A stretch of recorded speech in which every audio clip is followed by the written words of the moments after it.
Good morning mga guys. For today's video, narito sa Amaya. Atong sulayan ay lahang rappelling.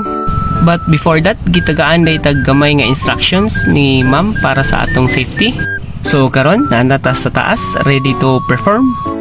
Habog man di ini, mo na nga nakulbaan tagamay. Actually mga guys, dili nato ni first time. Way back sa atong training sa scout, naapod ni.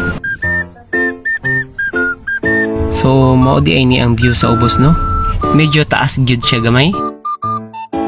Ani nga part, pas smile pa ko, pero kulbaan di ay. So, niambak-ambak na ta, muratag bake. In backward, sir. Left hand din mo, sir, ha? Saka.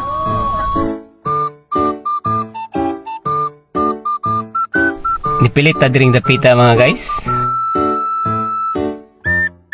Ado, sakit! Finally, naabot na gyud ta sa ubos, no? That ends our video mga guys. Thank you for watching.